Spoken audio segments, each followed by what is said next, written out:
Assalamualaikum warahmatullahi wabarakatuh. Perkenalkan, nama saya Muhammad Hafidz, kelas 12 MM1.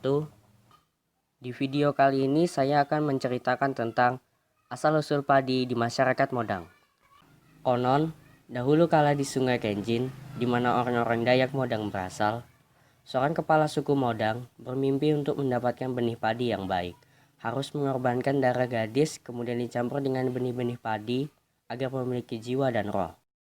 Mimpi itu diberikan oleh Dewa Duing Tebung Lenget, penguasa alam yang bertugas untuk memberikan petunjuk bagi manusia di saat bumi menghadapi masalah.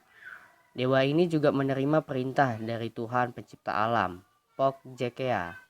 Mereka memerintahkan manusia untuk membuat upacara buang sial, yang kemudian dikenal dalam tradisi Modang sebagai Penhoa. Upacara ini dimaksudkan sebagai bersih diri dan kampung dari ancaman dan kutukan dari dewa-dewi yang mengancam kehidupan warga. Upacara Penhoa dilaksanakan karena dipicu oleh kejadian aneh di komunitas Dayak Modang.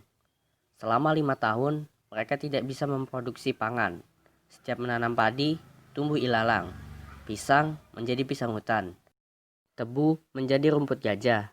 Kepala kampung komunitas Modang yang dikenal dengan Wang Bit Petung mengumumkan dan memerintahkan seluruh warga tentang pelaksanaan Penhoa. Selama 5 tahunan, warga yang tak bisa memproduksi padi ladang, mereka mengonsumsi sagu dan gula aren untuk memenuhi kebutuhan makan sehari-hari. Sang kepala suku Modang merelakan dirinya untuk di Penhoa dengan meminta warga untuk membuat 15 ruas bambu yang panjangnya sekitar 4 meter. Lalu dia naik dan diikat, lalu diputar kiri 7 kali dan kanan 8 kali. Setiap kali putaran, dia ditenggelamkan ke dalam air untuk beberapa saat. Setelah Penhoa, upacara selanjutnya adalah persiapan menanam benih, atau yang dikenal dengan Nguwet Plai, memanggil roh Dewi Padi. Syaratnya adalah darah perempuan yang dicampur dengan benih yang dimaksudkan untuk memberi roh kepada padi. Keluarga kepala suku Dayak Modang harus merelakan putrinya yang cantik untuk dibunuh, bernama Long Diang Liung, untuk diambil daging darahnya yang kemudian dicampur dengan benih padi. Upacara ini dilaksanakan untuk meminta restu kepada Dewi Padi yang dikenal dengan Luak Doh Tauk Nak Long Ding Dam Liu Lenget untuk datang memberkati padi yang akan ditanam agar warga dapat menuai padi yang berhasil untuk kehidupan sehari-hari.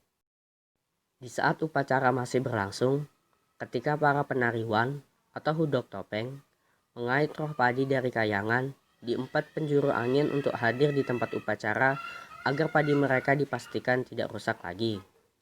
Dewi Padi mengutus 4 delegasi. 2 orang manusia Dayak Punan yang membawa kayu, babi, madu dan ikan, sementara seorang lainnya yang membawa benih padi biasa dan ketan. Dan 2 ekor monyet sejenis wakwa berwarna hitam dan putih yang membawa bibit sayuran, kunyit, timun, dan lengkuas. "Kalian dari mana?" tanya kepala suku Modang. "Karena kalian memanggil-manggil Dewi Padi, maka kami datang diutus oleh Dewi Padi untuk membawa apa yang kalian inginkan," kata perwakilan Dewi Padi. Mereka membagi benih yang datang dari kayangan itu kepada seluruh warga yang hadir pada saat itu. Benih padi yang sebesar biji salak itu diberikan 2 hingga 3 kepada keluarga yang kemudian dicampur dengan benih lainnya untuk ditanam. Seketika, warga Modang langsung pulang dan menanam benih-benih tersebut di ladang masing-masing. Dan ternyata, padi mereka tumbuh subur. Mulai saat itu, semua tanaman kembali seperti semula. Warga merasa riang karena ladang-ladang mereka kembali subur. Di ladang kepala suku Modang, tumbuh 4 macam padi yang dianggap sebagai penanda kebaikan. Padi pertama yang muncul adalah Bung Letiak, penanda akan benih yang bagus. Padi kedua yang muncul adalah Hewe Guak Gui, tangkai buah rotan. Padi ini sebagai penanda kualitas hidup akan meningkat. Padi ketiga Hewe Nyah Ean, padi ini sebagai penanda usaha akan berhasil, mencari rezeki mudah.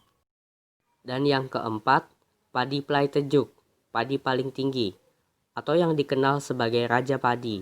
yang merupakan penanda warga sehat dan panjang umur.